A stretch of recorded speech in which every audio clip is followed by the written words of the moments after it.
Welcome, dearest witches, to the Broken Pentacle Podcast. Tonight, we're stepping beyond the glow of the hearth and into the wild, shadowed places, into the ones that have been calling us for as long as we can remember. This is The Allure of the Dark, Part 1. We're talking about what pulls us into this path in the first place. The moonlit moment, the strange dreams, the feelings that the unseen has been watching and waiting. We'll wander into the witching hour and ask why so many of us feel more alive beneath a night sky. And we'll meet the primal spirits too, the horned god, the fae, the old earth powers who still walk the wilds and whisper to those who listen.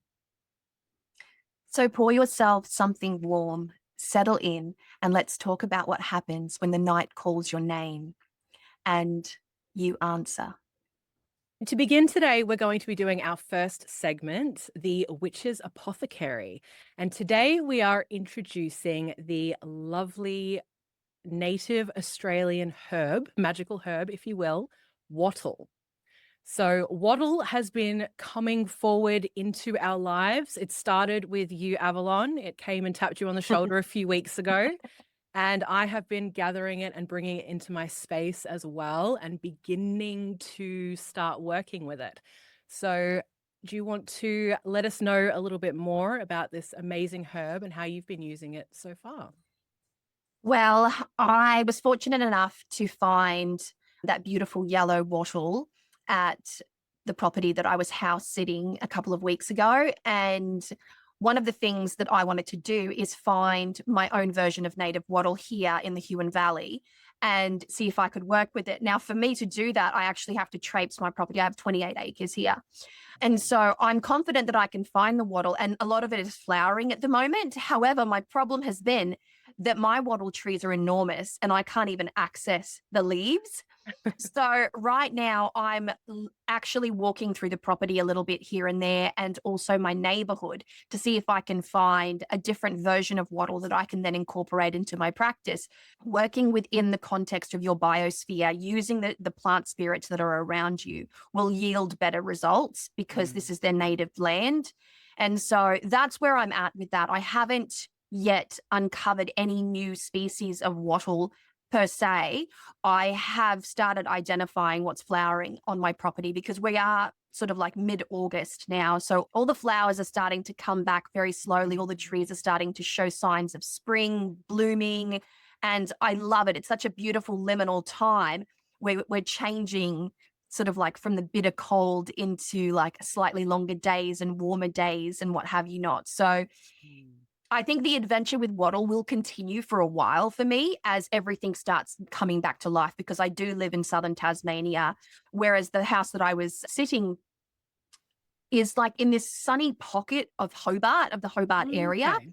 It's strange, like the foliage, the biosphere, the flora and fauna feels extremely different. It feels more awake or warmer. I can't really quite put my finger on it, but I'm in the deep south in southern Tasmania in the Huon Valley. I'm far away from the ocean. My property is far away from the ocean, close to rivers, but far away from the ocean, in which case it's an entirely new universe down here. And so since we started our exploration with wattle, I now have to go out and see what I can find around me. That's where I'm at. That's my highly experimental where I'm at. I've found a couple of different varieties. I've identified 3 different wattle varieties. Nice. So I've been gathering the different ones. So far, the silver leaf, I think that's what it's called, is I think my favorite. But I did collect a big old branch today, and I have decided that I'm going to start weaving a friendship charm. So manifesting a little bit of something. So I'm going to do a little thing with that. So I'll share more about that on another week. Well, let us then jump in to our witches work table section and discover our magical finds for this week that we have been away. So, Owlvine, have you had a magical find, a fail? What's been going on witchcraft wise in your neck of the woods, in your personal practice right now? I do have a fail to share. I did mention in one of our previous episodes, I don't remember, but I have just a scooch of anxiety. something that I'm working on. Last night, I found that it ramped up very intensely again, stole most of my night's sleep. It wasn't until today when I was very tired. I was doing some different magical bits and pieces. Nothing seemed to particularly work. Then I realized I did not use my hyssop. I did not lean on my hyssop at all. And that was really what helped me last time. So I'll be making another hyssop tea. And this time I'll be stabilizing it with a little bit of alcohol or witch hazel just to give it that longer life, and a nice big bottle this time, and spraying it everywhere, all the things. So that was my fail for this week. My field notes, I guess we could say, last time I mentioned that I really needed to cleanse this room. I did finish it on the weekend, and oh my goodness, it feels so good. Like, there is nothing better than a cleanse. Clear out, just the refresh. So this space is feeling very refreshed, and I I like have it. empowered, let's say, the space as well. And I've been dressing it too with more of that creativity oil. I put some in my hair as well this morning. I took your advice there. So, and Nice. I'm feeling it. I'm feeling the renewed, the fresh. It is this time as well. So as you mentioned, at the time of filming this, we're kind of late August. And this is where I always start to feel those spring vibes. Like it's time to get in there and really clear out. So this will be spreading now throughout my house. That's Very what I'm up nice. to. Very nice. Can I ask just quickly, what did you use to help to cleanse your space? Was it more of a physical cleanse in like sweeping, mopping, dusting, wiping down surfaces? Or was it more of a magical cleanse, or was it a combination of both? Combination of both, always for me. So I just don't feel like you can get a proper energetic cleanse without a physical clean. And obviously, a physical clean isn't a cleanse. So I like to do both. I like to clean first.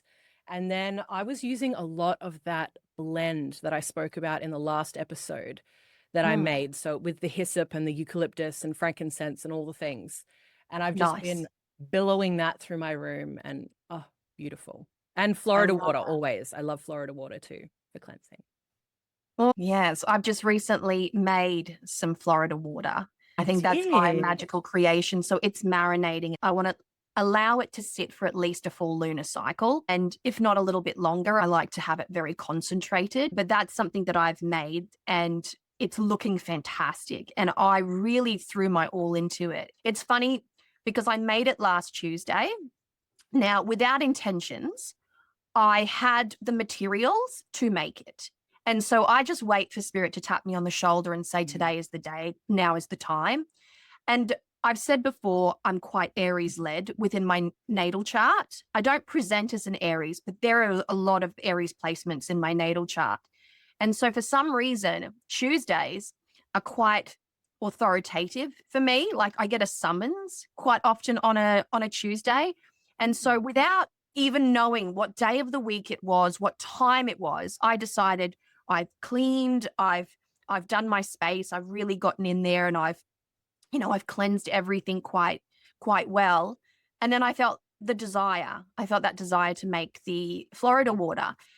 And once I started, and I was blessing and praying over my herbs and my botanicals and adding that into it, there was this intense, fiery kind of feeling around me at the time. And I decided that I was going to look at the astrological hour. So it was exactly the hour of Mars, the hour of Aries. And so on the day ruled by Aries, at the hour of Aries. Damn. And so, because there was a lot of, I want you to cleanse, clear, protect, guard into the space. And there was a little bit of prosperity stuff there, a little bit of take away and then replace with something beautiful and good and nurturing, a little prosperity, a little blessing, a feeling of levity. I'm trying to infuse it all into my Florida water. And I think I got there, but I just loved the alignment that it took place very naturally. Since I've been back on my property, I had this realization while I was away that I really need to start claiming more custodianship, more presence, more magic over the property that I do own. And so I started with a bit of a water cleanse, right? So I made my tea. I had hyssop, which is a big feature in our practice collectively now. So I had Mhm. hyssop, I had agrimony, and I had yarrow. And then I have fresh rosemary growing in my garden. So I cut a stalk and I used the rosemary to dip into the tea and flick this water in every direction. And I needed to refresh my tea a couple of times because I do have such a large space that I'm trying to get through. But I managed to get around the boundary, the inner boundary of my yard, and walk down the long driveway a little bit right to the perimeter of our boundary line. And just a little bit beyond that, I manifested a chant that naturally sort of crept up, Mhm. and I just went with it. I was really invested in the experience, and it felt delightful to do. I felt like I was dancing through the moment, so to speak. So Mhm. they're the two magical finds. I'm still working with hyssop. I've made my Florida water. We will see how that turns out. It's one thing to make it, it's quite another to reap the rewards of the effort Yes. that you put into creating. So, but I don't think I've had any magical fails, although I feel like I'm not as on top of decluttering my space as necessary. I'm starting to feel that smothering sort of Yes. sensation where I just need to organize. I need to get rid of. I need to be very cutthroat about what it is that I do choose to remove from my space. But Mm. I think I'm reaching that pinnacle now where I'm starting to feel a little bit like encumbered or burdened, so to speak, by this smothering of my belongings right now. So that's definitely something that I'll be addressing as well. It definitely sounds like the end of winter, hey? So if anyone It else is does. listening to this and relating, it's time to declutter. Yeah, it really is. And decluttering for me is very hard. It's very hard to do because I live off grid. I live in a tiny home and I have this like almost like survivalist mentality. What if I need it? Mm. What if I need it? What if I'm going to have use for it? I have started to like defuse that mentality in my mind a little bit. That actually takes a lot of work. I live far away from shopping centers and shops per se. So a lot of what I keep, I do so out of emergency measures. So if there's ever a fire or if somebody injures themselves and all of this type of stuff. So getting rid of things is no longer as easy as like, oh, I'll get rid of this. And if I need it again, I'll just buy it again in future, because that defeats the purpose of really going through your belongings and decluttering what is unnecessary. So I've just decided to donate all of my fantasy hardcover books to my daughter. So that's going to get rid of probably 400 books from my space. Wow. That'll be nice. You'll have this whole clear area. I really need to do a decluttering kind of vlog of my tiny home for Mm, my YouTube channel. that would be fun. It'd be horrible.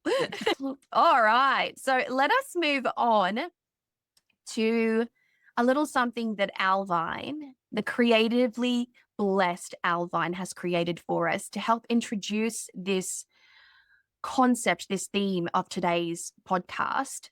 And that is the call to witchcraft, the allure of the dark. And so she's going to capture it beautifully in something that she has created just for you. This poem is titled The Allure of the Dark. The forest swallows the path behind me, branches twisting like the antlers of gods.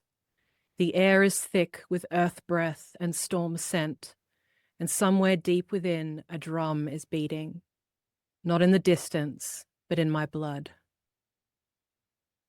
The moon hangs low, swollen with secrets, pouring silver through the ribs of the trees. Shadows spill like ink over moss and stone, and in their shifting shapes I see the faces of the old ones. He is here, the horned god, crowned in leaves and shadow, eyes alight with the fire of creation and decay. He does not speak in words, but in the snap of a twig, the thrum of a wild creature's heart, the weight of the dark pressing close. Around his feet, the fae move like secrets through the undergrowth, half smiles glinting in the moonlight, their laughter sharp enough to draw blood. Roots coil at my ankles, the ground rising to meet my step, as if it knows my name. I go willingly, for the night is not empty, every shadow a promise, every star a witness, as I walk deeper into the holy wild, where the dark is not an absence, but a presence. Oh my gosh. I felt that one. That Oh, was yeah. beautiful. Absolutely beautiful. Comment, people, comment. Encourage this creative.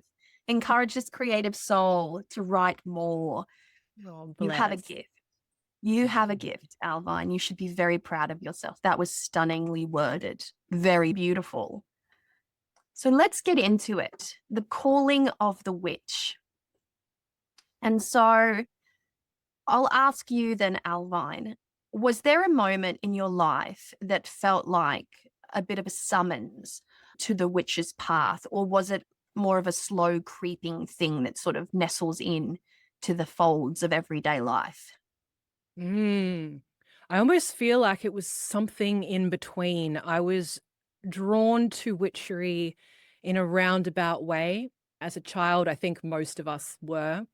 So Mhm. that was certainly a draw, a calling there, perhaps. But it was something I was very afraid of too, because of my upbringing. I was taught to be really afraid of witchcraft and Okay. anything not of God.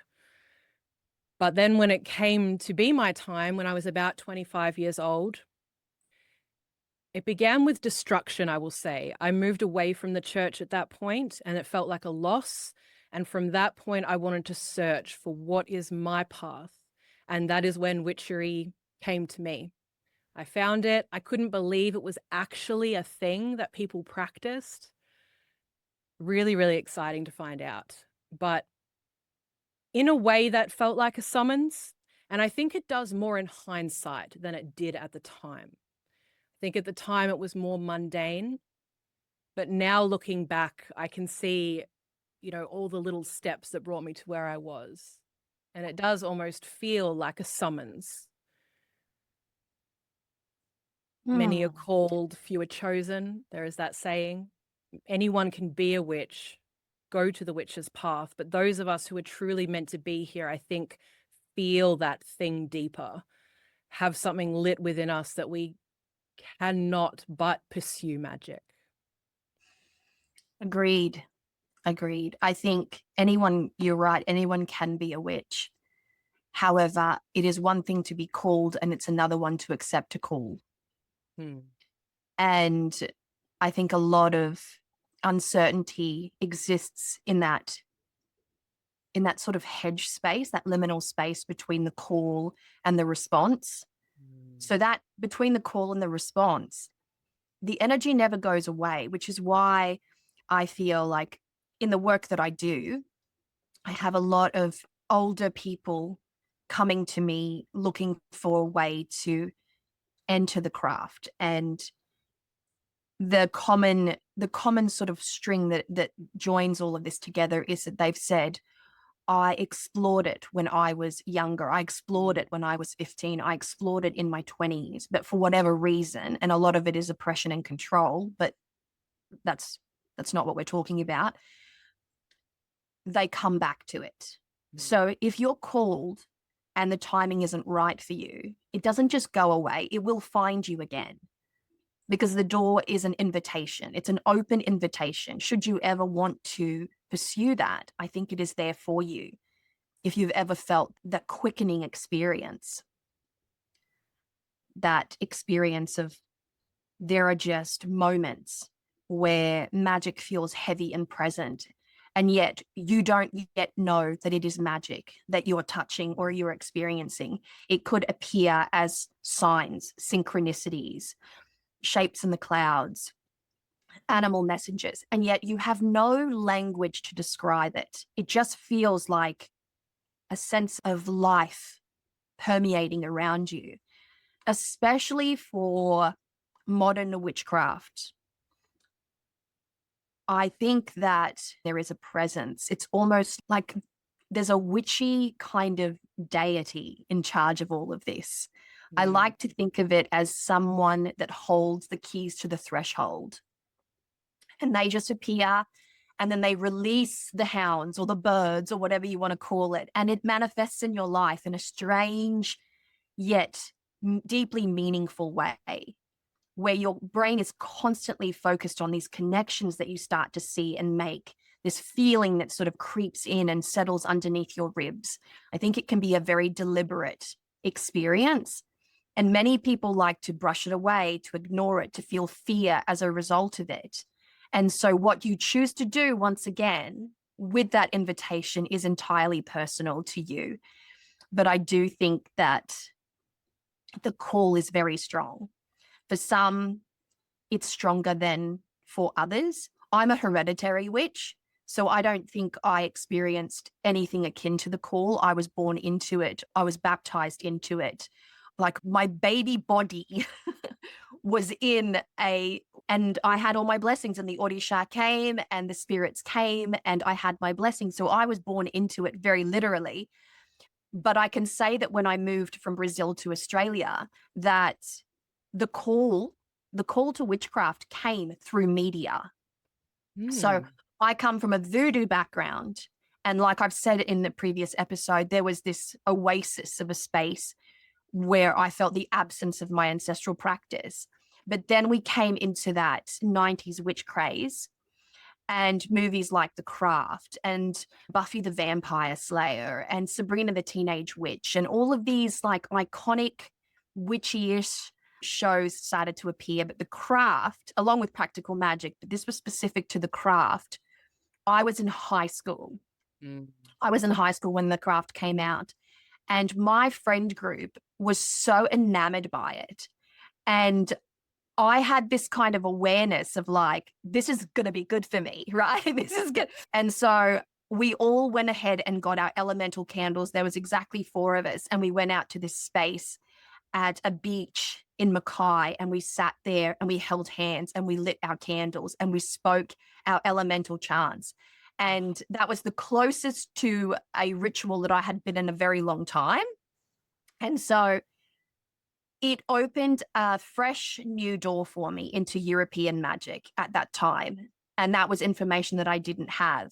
But the summons came through media for me to explore that particular doorway. There are many doors to witchcraft. I think it's important to understand that you might walk through one door today, and then in 5 years' time, you might want to explore an entirely different door. And so for me, the door for European witchcraft came through modern media. And it was facilitated by the fact that it was presented in my sphere of consciousness at the time. So The Craft came out, everybody was talking about it. All the kids at school, all of a sudden people are talking about, you know, woo-woo witchy moments and maybe a witchy parent. And it became acceptable to step into. It was like an invitation at that time. And so there's a lot to be said about modern media and the impact that it's had on witchcraft. But for me, that call was very prominent through modern witchcraft.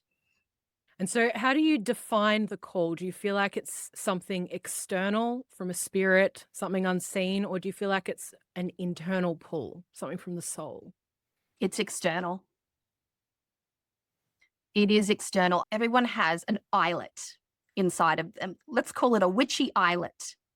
The call is actually the hook that comes in and settles into the eyelet.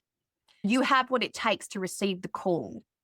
You have a soul, you have a spirit, you have an energy, an essence. You're a living, breathing embodiment, right? The call is external and it connects with the natural life force of who you are. And you either accept it or you deny it.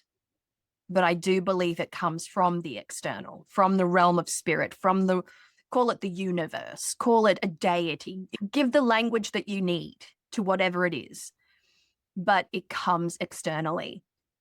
And it's a challenging experience, which is why I like to call it the quickening, because you will feel your heartbeat. You'll feel it in your heart. Your body has a physical reaction to this energy. For me, it was anxiety, but a strange kind of anxiety. I'm not saying that I had anxiety disorder, but I would feel the strange symptoms of anxiety. And then the clouds would start to storm and my body would respond to it. And I have friends of mine from my teens and in my 20s that will remember this. If they ever hear it, they'll remember this. I'm like, oh, something's happening. Something's going to happen. Something's going to pop off right now, Mm. because I was experiencing this response, this physical response to an outside experience.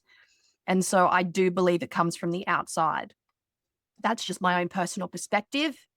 How Mm. about you? What do you think? I freaking love the way you explained that. I love that so, so much. I think it just depends on how someone understands the world, you know? It depends on the person. Well, some witches don't really work with beings that much. Perhaps their practice isn't that way. Perhaps they understand it more as a higher self, an internal, a soul-led thing. So I think it's kind of semantics, really, depending on how you understand the world. But adore the way you explained it so, so much. And Oh, thanks. as for the feeling, I can definitely relate to the little sort of anxiety, excitement bubbling up. I've always had that natural phenomena, you know, the Yep. storms and that, which I think so many relate to as well, just getting out there into that. And there is a certain way that we react to these things, which I think makes us witch, Mm-hmm. Yep. I which, think so. yeah, for sure. And I think the call itself, the quickening, I like the way you say that, the quickening. I think it is probably generally inherently uncomfortable because you're probably being taken from one place into another, right? Like you're starting Mhm. magic. Like it's a lifelong journey.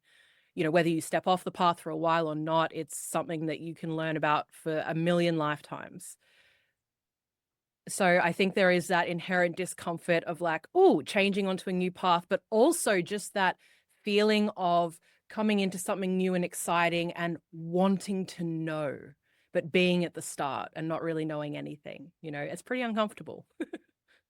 I will say this too, that for those that are pulled from an existing spiritual path or a religion, much like yourself, Alvine, you were Christian and you were pulled from that, and you had a lot of challenges internally to negotiate in order to really accept the path fully. That experience in and of itself needs to be talked about more, I feel, because there is a lot to sift through. The process of sifting through, of disassociating with one ideology and stepping into a different way of thinking. I came across a term, epistemological rapture. And yes, I had to write this down. So What? allow me to read it. So it's to say epistemological rapture, which is to say a significant shift in the way one acquires knowledge and how said knowledge is understood. It's a decisive break in the previous way of thinking. So Mm. there's actually a term for it. And I think that that needs to be discussed quite a bit, you know, individually and internally, like a good dialogue to really entertain internally, because it requires an enormous amount of awareness and autonomy as well. And I think the challenge there is finding a solid foundation in which to stand on to have that conversation and to make those choices and to make those decisions. It's a very individual thing, but I truly believe that there's a necessary kind of space there to have those conversations, for people to ask questions, because I do think that that's what holds many back from really pursuing the craft is conflicts, internal ideological conflicts. So that's just a little something, a little sauce to add to the to the dish. That's it. It is definitely very difficult to grapple with those things. But know that if you are in the stage where you're grappling with any of those things, you're not alone. And all witches, most witches, go through a grappling stage or two. All right, let's go into some of our juicier talking points then. What have you? Well, we could certainly understand the call to magic being a bit like the hero's journey, right? Mm. It's this, it starts off as a small whisper, and you have to have a tremendous amount of courage to go and pursue that. As you mentioned before, there is grappling with the past and all of these. There's a lot that goes on between, I can't remember exactly how you put it, between the quickening and Acceptance? The acceptance of the call, Yeah. yeah. So that's a big one there. So it is maybe easier to understand if you look at it through the hero's journey and this type of myth structure there. You are coming into your power when you're stepping into witchcraft. And you said a word too before, autonomy, becoming autonomous. We're not taught that in any regard in life. We're not taught that at school, and we're not taught that when we become part of groups, other religions, and so on. But as witches, we come to this space where we are standing in our own power and we have to make our own decisions and pursue spirit for ourselves. We remove that Mhm. middleman, if you will, and go direct to. So this is a way to think about it as well, looking at the parallel of that call. I like that. To bring it back to the tarot, my first love, there is the card 0, or the first card in the arcana, and that is the Fool. Now, the Fool represents the spirit in search of the experience. And so when you are accepting that call to adventure, it feels like the Fool stepping off the edge of a cliff and taking a leap of faith. And I think the concept of the leap of faith is exactly the experience that I was referring to in like making that decision and accepting that call, because it's so much of a leap of faith. Will this be the right path for me? Will I get in trouble for it? Is something bad going to happen? Like there's a lot that happens, in which case there is a certain amount of courage required to say, I'm going to take a leap of faith here. All the signs are pointing north. I'm going to take a leap of faith here. And that in itself is the acceptance of the experience, is the spirit in search of the experience. If you allow yourself at least the space to explore, then you can make a more educated decision, quite frankly. That's my opinion. But also, when you are the spirit in search of experience, it is because you don't have a point of reference by which to compare things to. So you need to seek out that experience for yourself. You need to make an educated decision. And that's, I think, part of the process. So the call to adventure is very much like the spirit in search of the experience, is accumulating enough knowledge to make an educated decision for yourself in an autonomous fashion. So there's a little tarot for you. Love that. Now, when it comes to the signs and omens that accompany initiation, so this call, what kind of signs and omens do you think are fairly common? What are things that people can look out for?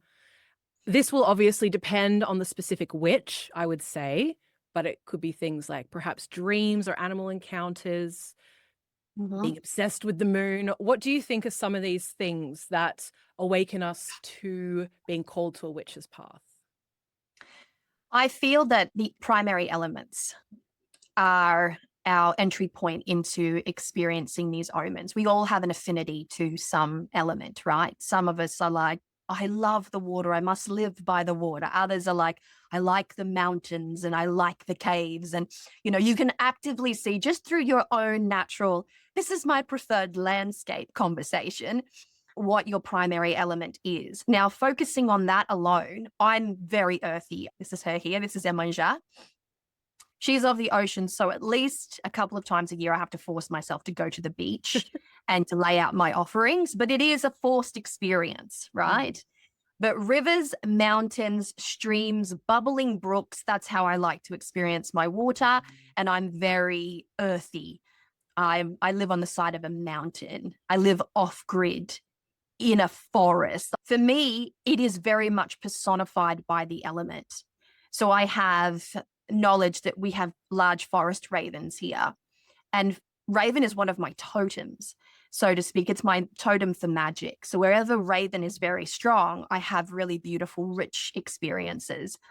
But beyond that, I have full view of the sky at night. There have been many instances where I felt the call to sit outside and look up at the sky. I have an outdoor bathtub. I have an outdoor fire pit. I have created spaces that allow me to go outside and luxuriate in these spaces and look up at the sky. For me, a lot of that signage, a lot of that omen experience happens when I look up.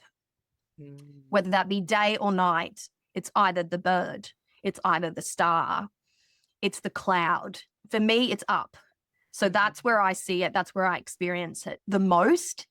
And then through synchronicities, I feel like a lot of synchronicities. I'll explain one that Alvin and I were talking about very recently. It's Round leaf eucalyptus. I can't remember the proper. Is it like that? Is it the silver one? You know what? I can tell you exactly what it is. Just 1 second. It's very relevant to the conversation. Very relevant. Eucalyptus orbifolia. Right. So here's the connection that I'll show you. And independently designed our logo for the Broken Pentacle, and she decided to put this type of eucalypt. Now, as she was designing this, I had no concept, no knowledge, and no idea of what she had in store. It was like a beautiful reveal. I went out and I bought myself a notebook. And then it only occurred to me a couple of days ago that we have this constant running theme. Then I look in my room, I'm in my bedroom at the moment, and the wallpaper that I have behind my bed is the same eucalypt. So there it is 3 times. I work with the concept of 3. Something bad happens, I know that 2 more bad things will happen in my day. Like I have that rhythm ingrained in me. If something good happens, I'm going to see it 1, 2, 3 times. So for me, over time, I have learned to understand my omens, my repetitive nature, the vision of numbers repeating like 333, 111, and so on and so forth. It's a language that begins to make sense to you over time. Yes. And I find that through signs and synchronicities, it's very much kindred to who you are and what you're working with at that particular point in time. So you're not going to, let's say that you're gearing towards the launch of a book, for instance. The type of signs, the synchronicities that appear are going to be very specific to that heart calling. And you're going to be able to identify it quite easily. And it's going to delight you. That's the most important thing. It's going to go, oh my gosh. Oh my God, I think that's a sign.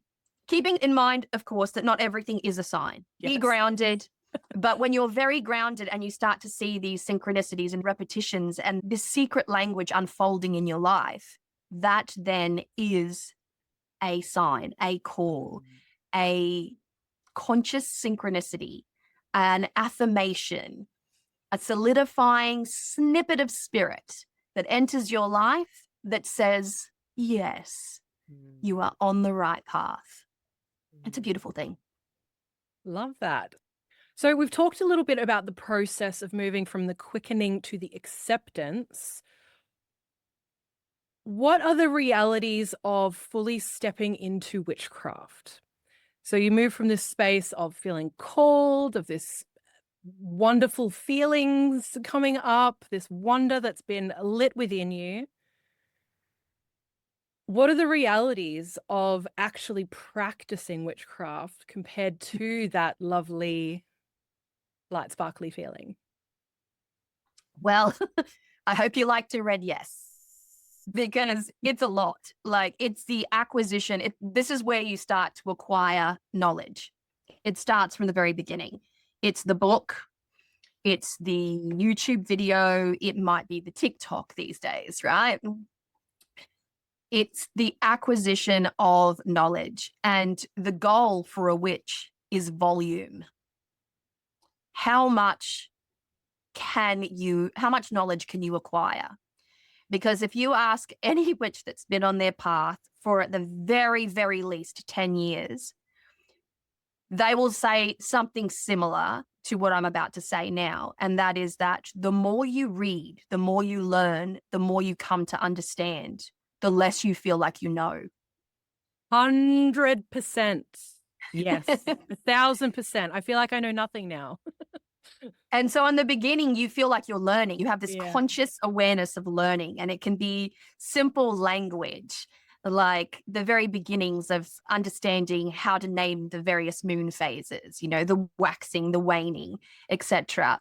The more Wiccan-esque language of Widdershins versus Diosil. And you start to understand this language, but it's very much a part of the witch kit that you have to sort of accept in the very beginning. Mhm. And so it's an enormous amount of, like, the reality is that you come into it going, oh my God, you might feel like you're behind. You might feel a more comparative mindset step in, going, you don't actually know anything. You might feel a little intimidation. It might be hard to ask questions. It might be hard to find the sources that you need, because let's face it, not everyone is in a position to discover witchcraft, accept the call, and then all of a sudden buy all of the books necessary to get you up to speed to a certain point where you've got at least the foundations covered. And so the process of acquisition is the adventure that you first face when you enter the craft. So it could be the YouTube videos, it could be the book recommendations, it could be a visit to the library. It could be understanding that you need to identify the plants in your biosphere. It could be starting a garden. It could be any number of things, but it's always the start of something. And that's the most beautiful thing. The start can feel overwhelming, but it should also feel very fresh. Like I have this clean slate, this bare canvas by which to work with. And now it's my turn to paint it. And so this is the most exciting time, I think, because you are free to follow whatever tickles your fancy, whatever calls to you first. For some, that might be spellcraft. For others, that might be astrology. For others, that might be a form of divination. It could be more of a green witch path. The beginning is the information acquisition process. So I really do hope that you like to read. For sure. I think too, as someone who has very much been solitary, I have had a couple of magical mentors and things like that, but mostly I am self-taught. What I've really found is that I have questions in my mind still, questions and gaps in my knowledge. And I'm aware of some of them, right? Because as you learn, as you mentioned, the more you learn, the more you realize you don't know, which can be a bit disconcerting. But what I've found, why it's great to read as widely as possible, is that in most books, as long as you are a little bit discerning with your choices and what you're bringing in, there's always something. There's always a nugget, one or two at least, in every book I find. And it's like, oh, that was that question that I've just had sitting on the back burner for years, and that person just answered it right there. And it is hard when you don't have a specific teacher to go to ask these questions, but that is why reading widely is so important, because people will share information with you that you don't even know that you're missing. So you don't have to have all the books. There are billions and billions of books. Definitely look up people's recommendations. And I would love to say, don't choose books based on marketing, because try and research when you are looking at your books. If you don't have a whole bunch of money to spend, if you've got money to burn, who cares? Buy all the books. Awesome. But if you don't, just spend a little bit of time hearing what some witches have to say. I know it can be a little bit difficult, like finding people that you trust is a good way to go, but just look at the reviews. What I love to do, one of my tips, is to look at what people don't like about the book, because most of the time that tells you what you need to know. Half the time it's like, oh, they have this particular opinion that I don't like, or there's this thing, and it's like, oh, I don't care about that. That doesn't make a book a bad book. Great. I know it's awesome, as Yeah. opposed to maybe someone saying this is written really badly or whatever it might be. So, Well, yeah, read the reviews. That's a really positive thing. And I think there is an oversaturation of beginner books in witchcraft. So that makes it a little bit more challenging to the average person just starting their journey.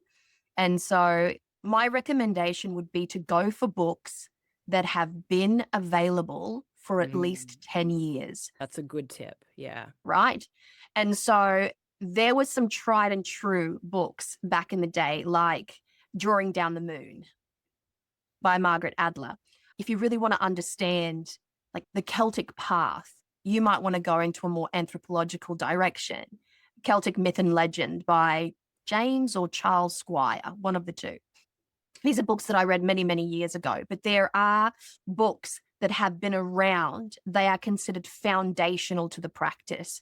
There is a reason why Drawing Down the Moon has been blogged about and mentioned hundreds, if not thousands of times, because there's something in there. The spiral dance, for instance, has been around for a really long time as well. It consistently gets a resurgence. And so there are some books that have been there that are a part of the witch's path that are considered almost staple to the journey. But it very muchly depends on what you like reading, how you like to digest your information, and sort of how your brain works. So even these sort of more foundational books might not suit you. And so you might want to digest your information through a different media, maybe audiobooks, maybe YouTube videos, in which case there have been witches on YouTube for the longest time. Don't look at subscriber numbers. Look at how long they've actually been on YouTube sharing their practice, because the ones that like to get into the nitty gritty have been there for a minute, and they can give you a more nuanced sort of perspective on, on what's up. So there's something out there for everyone. It comes down to your own personal taste. I really think that that's a big one. What are you attracted to? What do you like? How do you like your information to be delivered to you, etc.? This is a big thing. So yeah. Absolutely. And we're spoiled for choice these days, which is nice. There's so many different mediums you can learn through. Thank God for audiobooks. Okay, let's move on to our next section and chat a little bit about the witching hour and this draw to the nocturnal that witches seem to have. So what is it that you think the night offers a witch that daylight doesn't? Shadow. Yeah. It's the absence of light. So it feels defensive.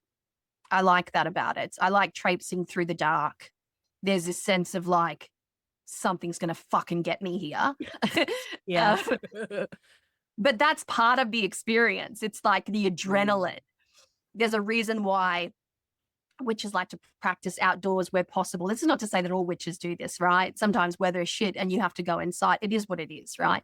But there's something about the night. There's something about the dark. There's something about the flame of a candle in the dark, the sight of a fire in the dark. These are nocturnal magic where there is a shroud. And I think that the darkness, the night, is made for witches. It's so that we can get out there without the prying eyes and under this starlit sky, having these twinkling bodies above you kind of witnessing your magic. It adds to the experience. It elevates the experience entirely. So for me, the shadow it's made for witches. The night is made for magic. The night is made for witches. This is not to say you can't make magic during the day. You can't like bang out a spell at your time of need. But when you're deliberate about what you're creating and you're wanting to sort of have the celestial witness experience, then you go outside and you light your fire, you light your candles, you do whatever you need to do in whichever way works for you and your current environment, whether you're sitting on a balcony or in your backyard, in nature somewhere or at a national park, it doesn't matter. When it's dark, suddenly all of your senses are heightened and you can feel what's around you. You can feel the life force that exists around you. You can hear the scuttling of creatures. You can feel that. It feels like trepidation, but when you feel safe and secure where you are, and that's your responsibility as a witch to experience your magic in an environment that feels familiar and safe to you, beyond that, there's a wildness that can take place outside in the dark. And that's when you're going to meet your magic. That's when you're going to meet the horned god. That's when you're going to experience that ancestral, generational allure of the dark. That's where it is. It's poetic. It's deliberate. It's imposing. It's so many things. If you've never practiced outside in the dark, this is your invitation to do so, because like it's so much more real when you do. It's very intense, I've found. I think some of my most intense experiences have been in that kind of environment, outdoors, alone, at night, practicing magic. Ooh. And so a follow-up question. I've heard people mention different times, but in your opinion, what time is the witching hour? Midnight. Midnight? That's the liminal time where one day ends and another day begins. Mm. And so, and I'd love to hear from the audience and from you too, Owlvine. Should you practice ritual in that time? I have this experience where time tends to slow down, where ritual takes place, and yet you feel like you've done so much and it must be 4 o'clock in the morning and an hour has gone past. That's the veiled time. That's the liminal time. And I think if you are, especially for covens, this is a great one for covens, because this is something that came about with my former coven up north. We used to meet regularly. We used to do lots and lots of ritual. And it's funny how time tends to stretch in those spaces. So for me, it's 12 and 1. I know that there's also this concept of between 12 and 3. I find the hour between 12 and 3, the ghost hour, the spirit hour, the horror hour. So that would explain why some people probably feel that's the witching hour too, you know, if they're more Halloween style people, I guess. I don't know. For me, I think it's midnight too. Although I will say it has been a very long time now since I have practiced after midnight. Well, actually, that's not true. I literally did last night. But that was just little, you know, I'm trying to sleep magics. That wasn't a whole thing. But yeah, it's been a very long time. Counts. It totally counts. Yes. I do the witching hour too. But there is something so, oh gosh, just so deeply primal, even working indoors at night.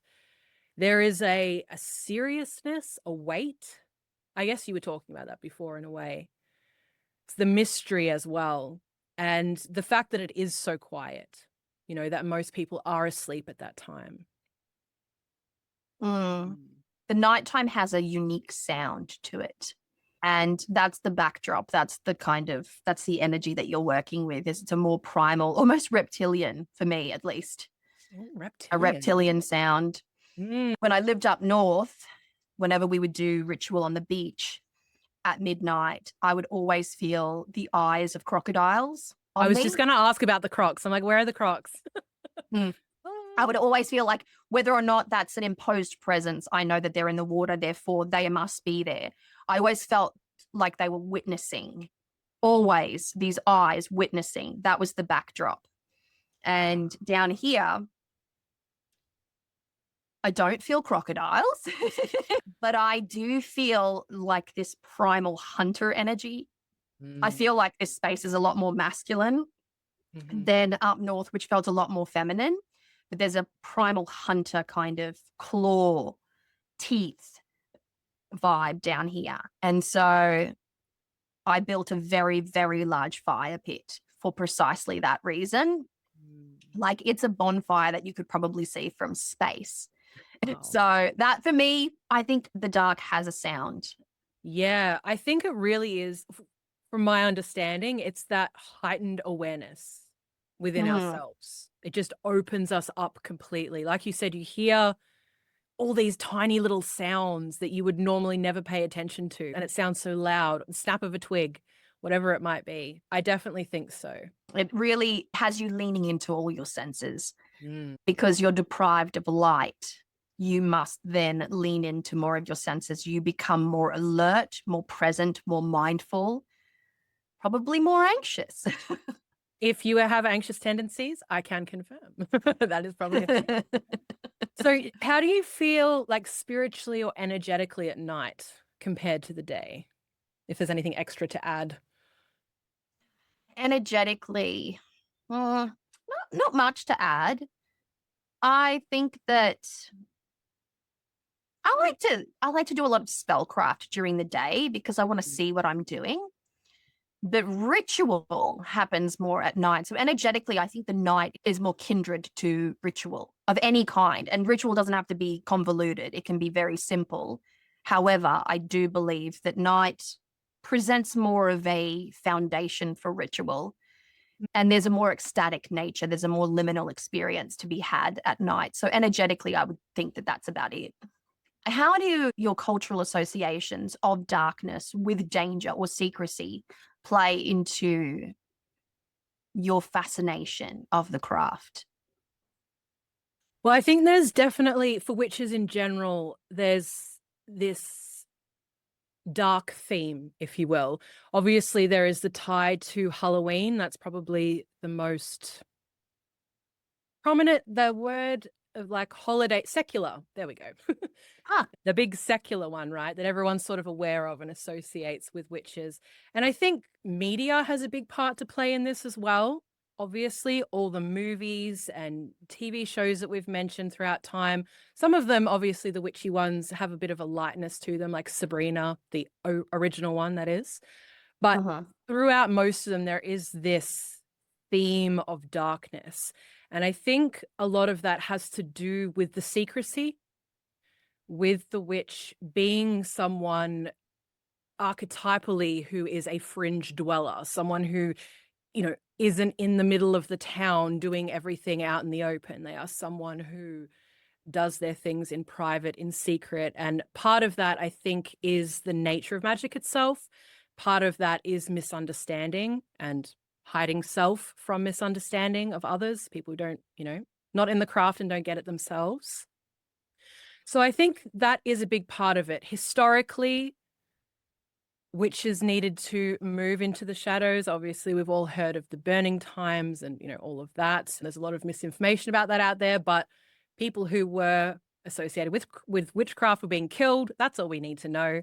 So that obviously sent people underground, and then just the media that we have as well. Mm. I think it's really interesting from a parental perspective here. I have a 12-year-old son who is absolutely petrified of the dark. And I live in a tiny home. My bathroom is outdoors. So in order to get to it, you walk outside in the dark. Now, as an adult woman, I walk outside in the dark. I take a torch with me because I'm half blind and I can't see. But that's more for navigation than out of fear.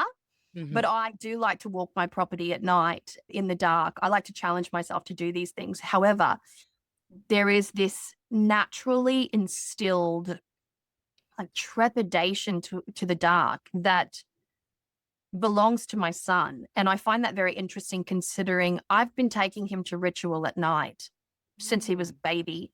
We've gone camping a lot. We do a lot of camping. And again, outdoor fire pits, spotlighting, large property. When he has people with him, he's no longer frightened. When he's on his own, he feels like the night is out to get him. And now he's not a kid that's been exposed to horror movies or media and all of that. So I find that a little bit more interesting. I like to look at that going, where does this come from? We tried to tell our son that as well when he was terrified. It's like, it's exactly the same as the day, but it doesn't feel that way. So I think that for some, the absence of light takes away safety. And I find that an interesting one to sort of play around with. So from a cultural perspective, yeah, I agree with everything that you've said. The Halloween-esque style of modern media, the horror movie side of things, the demonization of witchcraft even, it's had an impact on the experience as a whole. But I think also from culture, I have this understanding that the night welcomes different spirits. So it's interesting to sit there and actually try to pull this information outside of yourself. So if you're listening to this or watching this, have a think about it. Think about, were you a child that was scared of the dark? Where might that fear have come from? Do you feel like the dark calls to you as a witch? Do you feel like you should hide yourself from the dark? Like, these are really interesting questions to try and either journal about or ask. And also, I think there's a primal aspect to night. We're going to get into that. So one last question on this point. Do you feel like the dark strips away distractions or perhaps daily masks for a witch? Yes, 100%. There is this wild primal energy that comes out of you when you're, especially in an ecstatic ritual. If you've cast your circle or you've set out your perimeter or you're outside doing ritual, it doesn't really matter. But let's say you're outside and you're moving ecstatically around your space and your whole body is alive when you're doing this. There might be the beat of a drum in the background. It ignites something ancient and primal inside of you, and you feel more embodied than you have ever felt before. If you've ever been outside in the dark with a drum, with a fire, and a whole group of people that are on the same level as you, you'll know exactly what I'm talking about. There's this unabashed, wild, like freedom to it. It's a very transformative quality that exists. If you can get into this space, if you can experience this, it just activates you in a way that nothing else does. No amount of chanting or healing or magic does this. Like, this is primal. It's the call of the wild. It is incredibly, incredibly activating. So if you feel like you need a bit of a zhuzhing in this arena, if you feel like you need some activation, drum beat, which you can play through a speaker if you have no one holding a shamanic drum.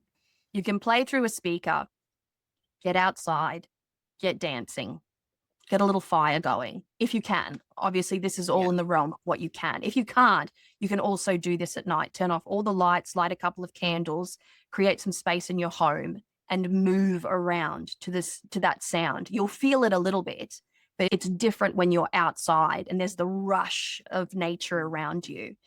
It's the setting required, I think, to really complete the activation. But that's my intensity only.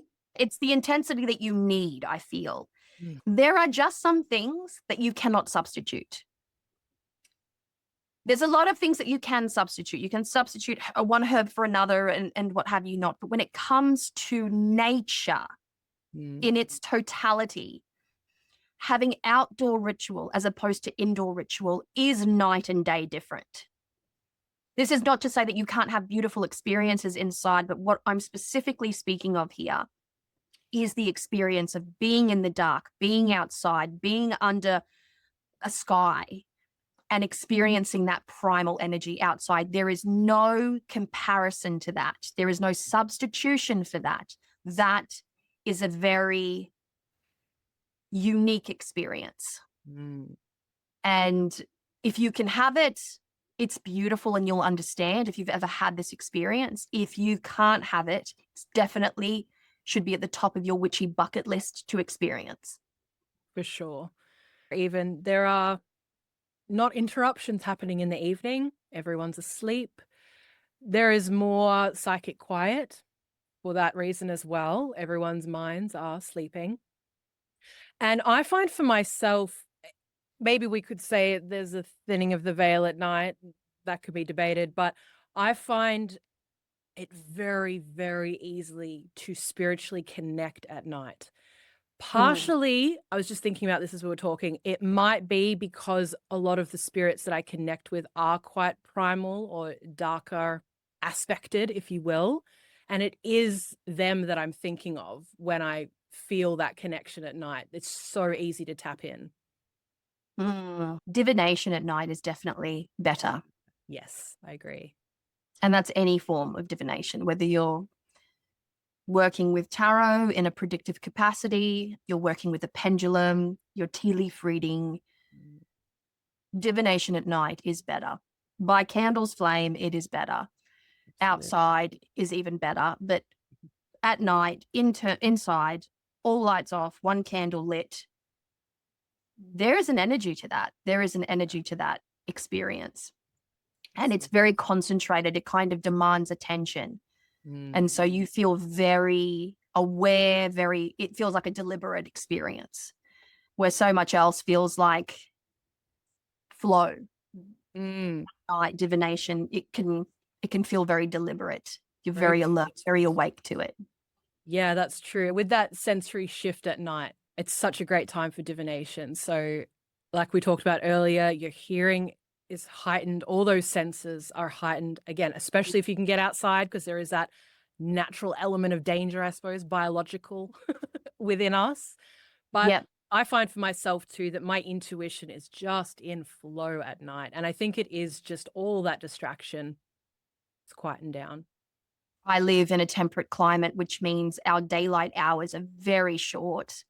I like the night. I feel a call to these things. And because I live off grid, I don't have light pollution around me. Mm. So I like starting my ritual right at the liminal time of dusk. So whenever I'm lighting my outdoor fire, I set my magical perimeter. I scatter my herbs. I do my incantations. I call in my spirits during that liminal time, like that nice little sunset twilight hour. And I like to set space at that time. It takes a minute for my fire to really start to rage. And so if I start while the sun is setting, by the time it is the witching hour, it's pouring out heat. So there's a method to this experience. It's ritualistic. And I think it demands that beautiful ritual. I think it's, I don't know, guys, I must say, get out there in the dark and do ritual. Be safe, ladies. Be safe. If you're going out to public spaces in the dark, go in droves, go in numbers. Yeah. Safety in numbers, because of course we have to think about this now. But if you have the means of doing it, if you know someone that has a nice backyard that's quite secluded. My old house when I lived in the burbs had a nice backyard, but people could see in my backyard and I gave zero fucks. I had my whole coven over. We would set up space in the backyard, but then we would actually move around for all rituals. It was never just in one space. So we always had our ritual spaces. Let's go here for ritual. Let's go there for rituals. Sabbath celebrations. We're always outside in some capacity elsewhere. Mm-hmm. And so it's nice to introduce yourself to spaces as well. So if you're intending on going to somewhere for your ritual, it's good to go there ahead of time, to lay out some offerings, to embed some talismans, feed the space, introduce yourself to the spirits of that environment, and then go back there for your ritual. I think it's nice. Yeah, that's a great tip. Witchy housekeeping kind of vibe.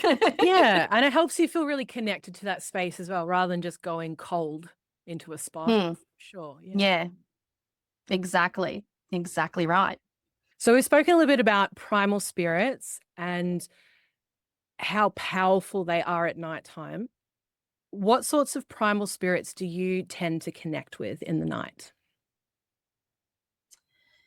Well, I think I attribute the goddess to the moon.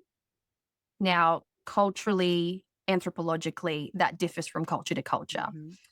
But for me, the moon has always held a feminine energy. So I feel the goddess in all her many guises at night.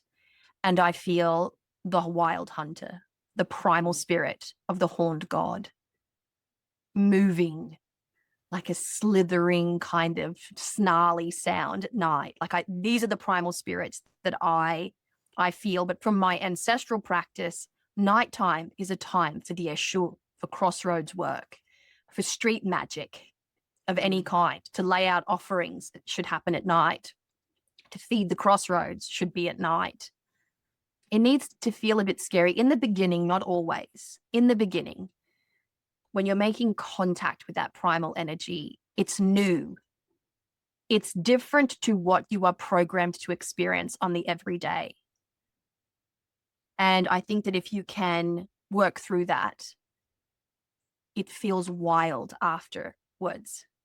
It's the wild energy that I'm looking for here, the energy of wild nature. It actually encourages you. It's a summons to read more about this.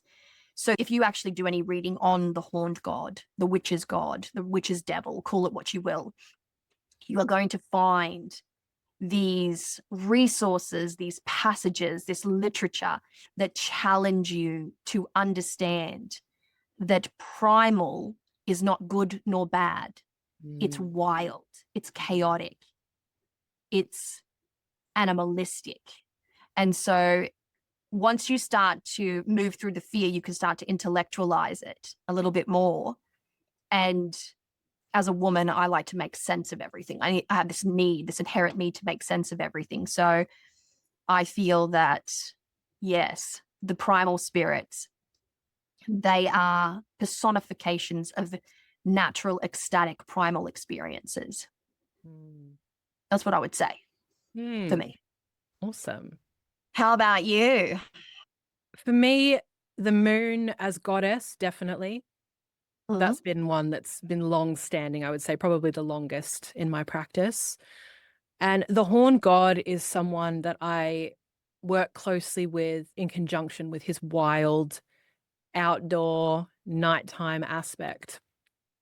The first time the first time I viscerally experienced him was on a solo camping trip.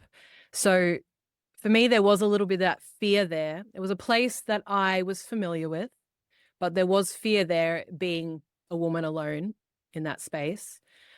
But the connection that I had with him through calling to him and through walking through the woods even before it was night, and then inviting him into my tent, and then as a different aspect. So I see him in a few different guises.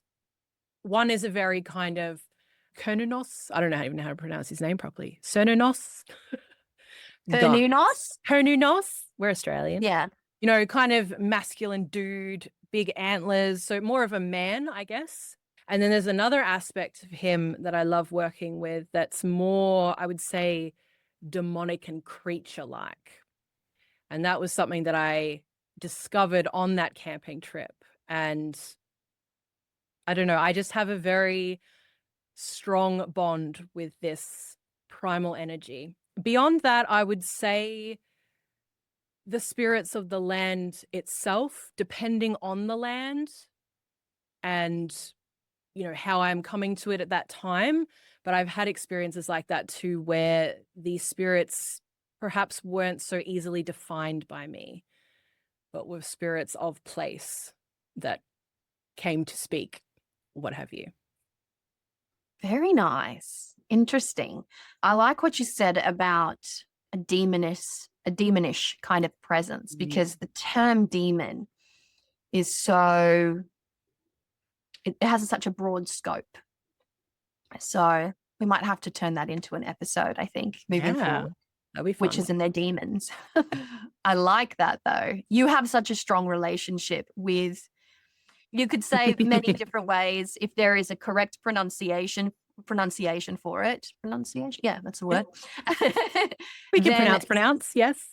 yeah, then maybe that would be, I think we need like a witch's pronunciation guide.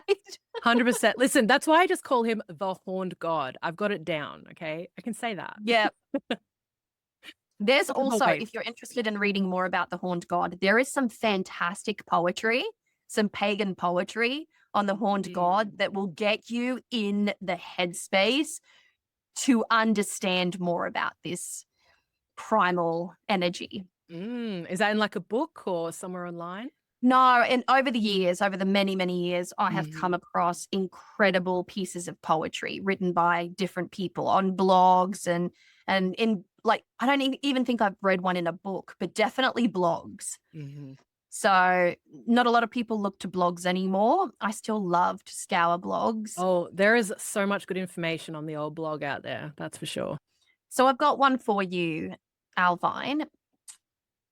Why do you think so many of these entities are linked to like wildness and liminality and the in between, like these primal energies? I think it is because of their sort of unknowable nature, their mercurial nature, if you will. Like there is an element of maybe not trickster for all of them, but there is a bit of that there, you know, this space in between.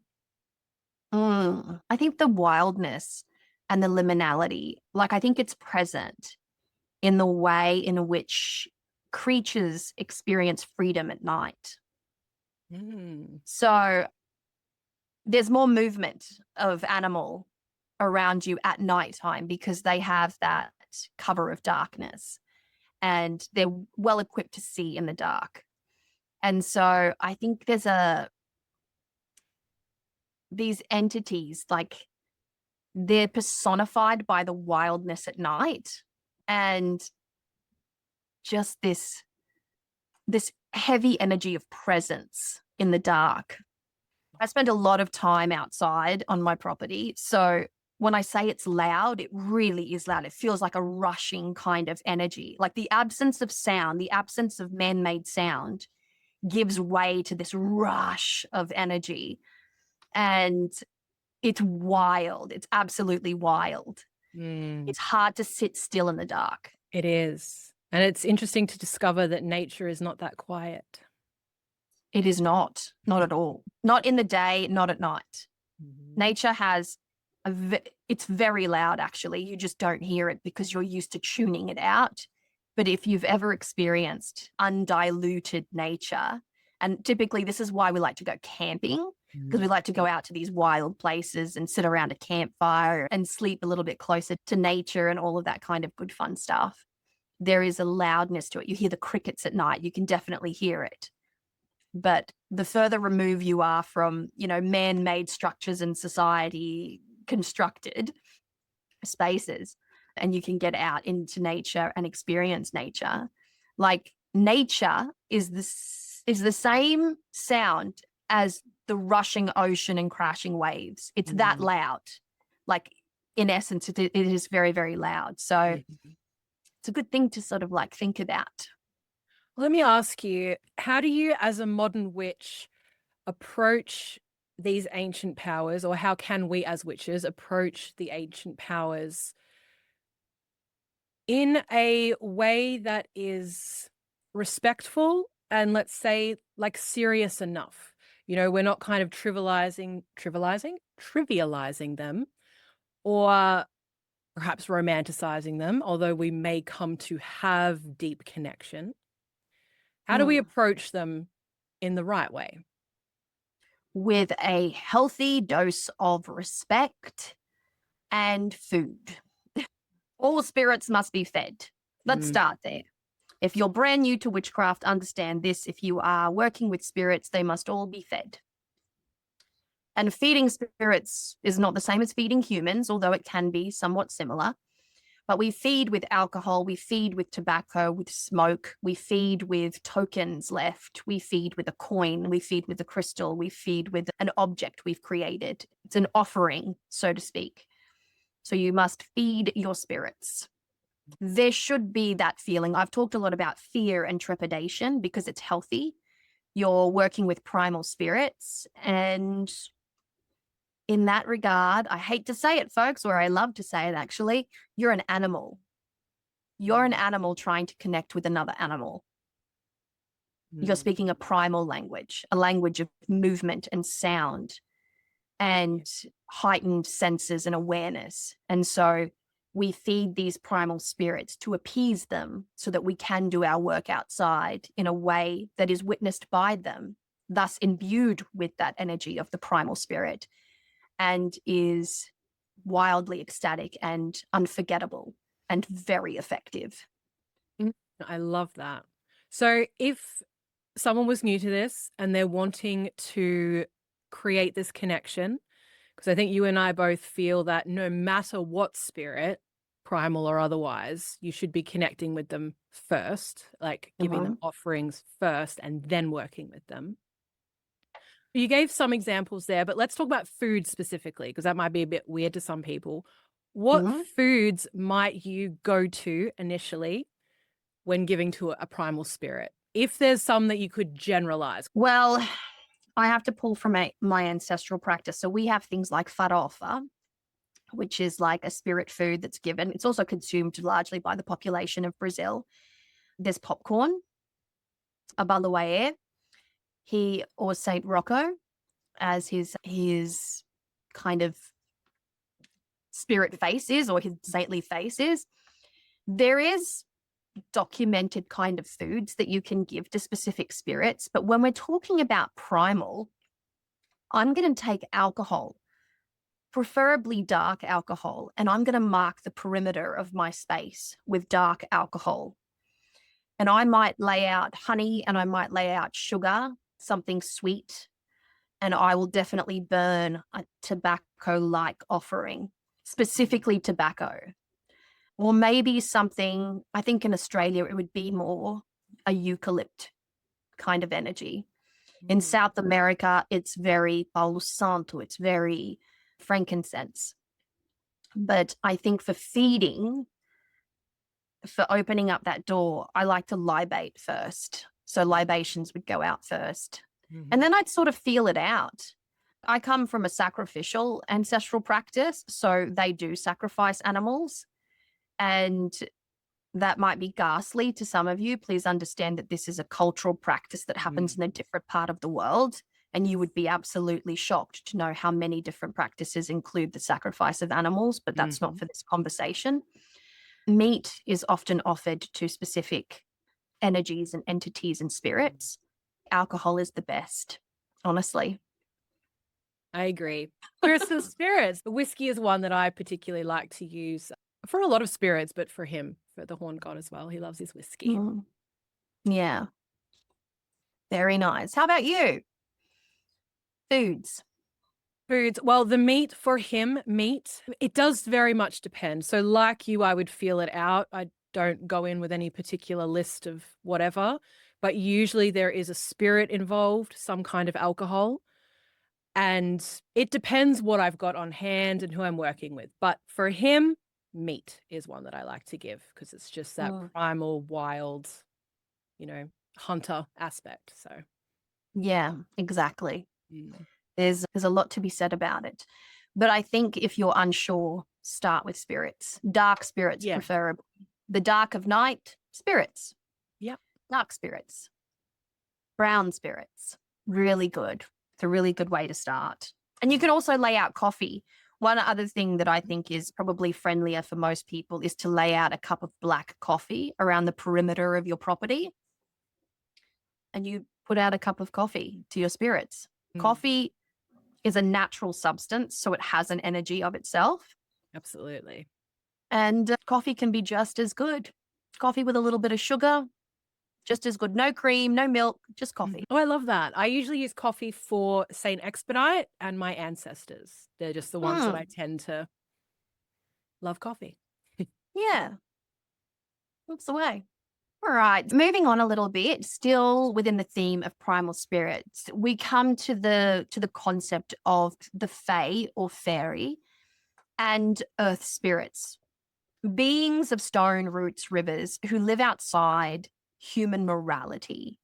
Mm. Typically speaking, when we're talking about primal spirits, we're talking about those ungoverned by our Mm. social human laws. There you go. Good way to put it. So, what kind of experiences have you had, Alvine, with fairy or earth spirits?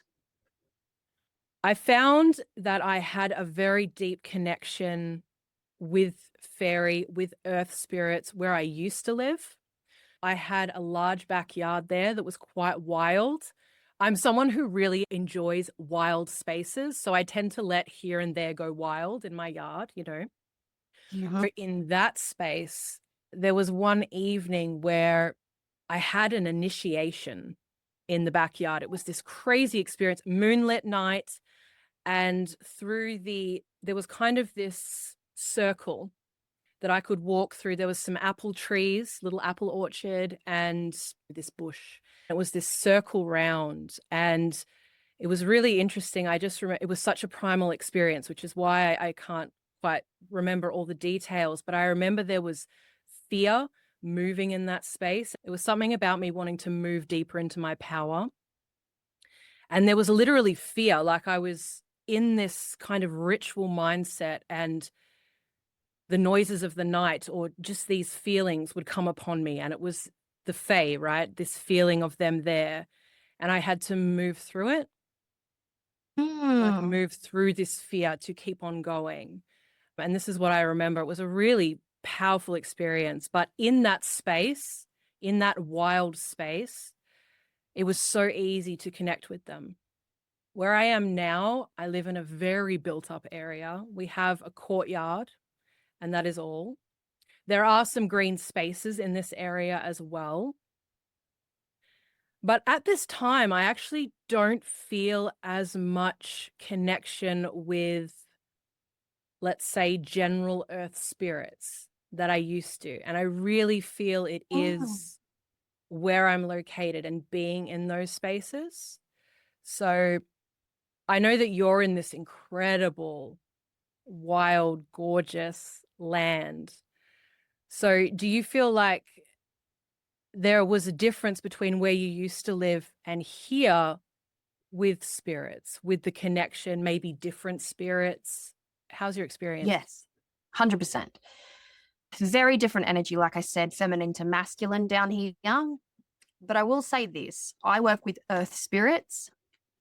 I am rather terrified of fairy. I feel that fairy is a world of its own.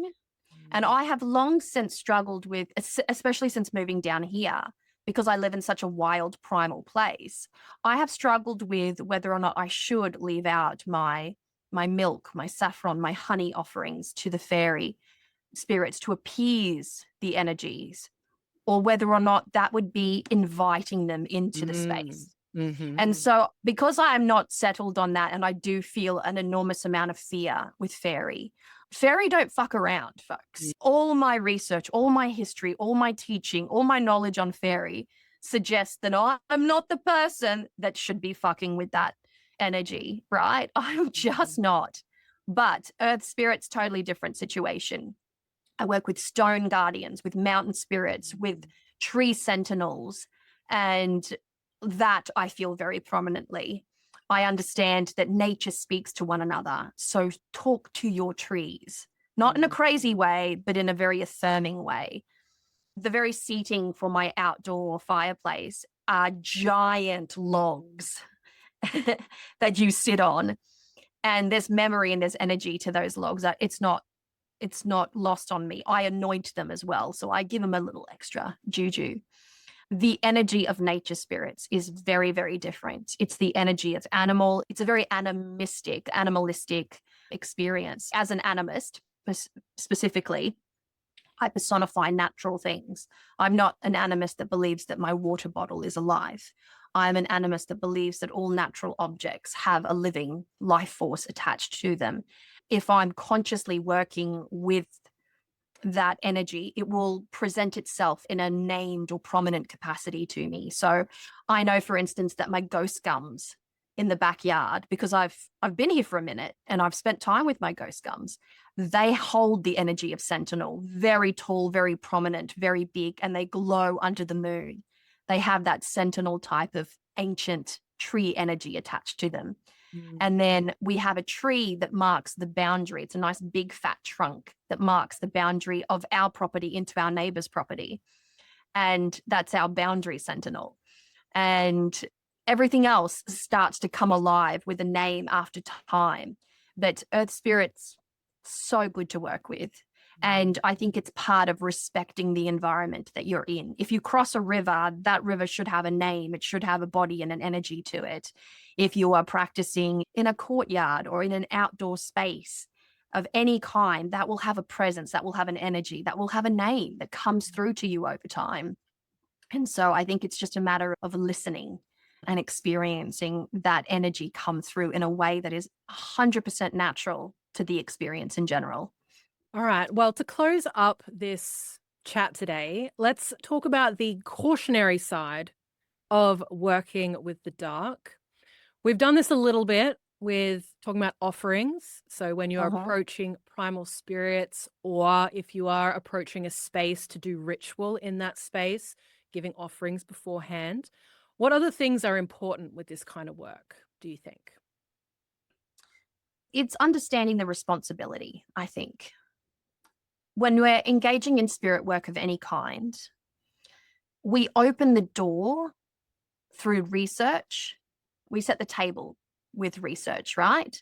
And then we open the door through the offering that we leave.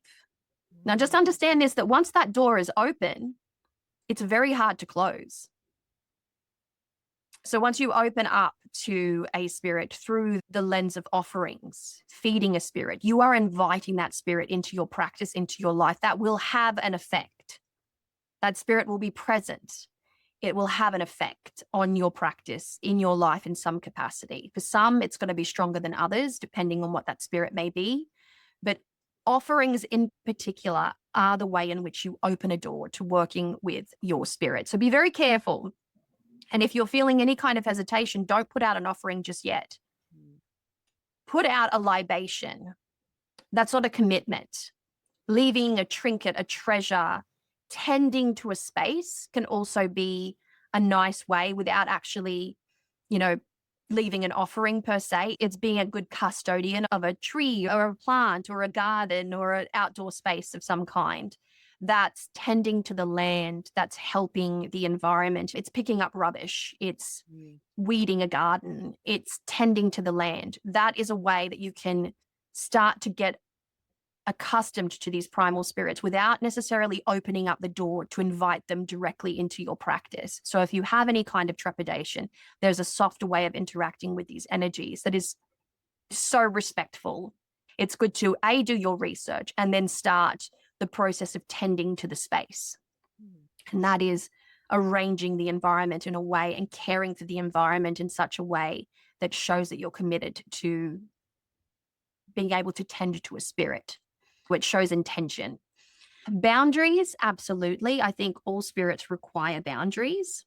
And I like candle work for this. When the candle is lit, they are present. When the candle is snuffed out, they are no longer present, no longer welcome. So that's a nice, easy one for you. And likewise, if you want to work with the primal spirit, I would not recommend inviting them into your home. So if you want to work with a primal spirit, have an outdoor space for them, have an outdoor environment, place your offerings outside of the house, because primal spirits don't have any business inside the home. You don't want to bring that wild energy into your home space.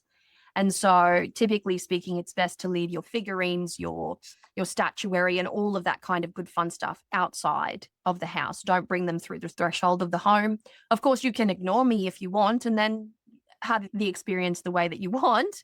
I'm not telling you how to practice. I'm just saying there should be some separation from wild to tame, and indoor spaces tend to be tame, whereas outdoor spaces are quite wild. So I'd say that that's the boundary, and always, always have the utmost respect. And when I say this, I mean respect starts with you as a practitioner.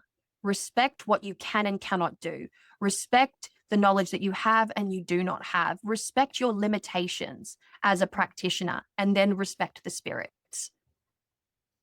Absolutely. And what about protections? So we haven't really talked about that at all, but are there any little tips or things that you particularly do to protect yourself when doing perhaps ritual at night or when conversing or connecting with primal spirits?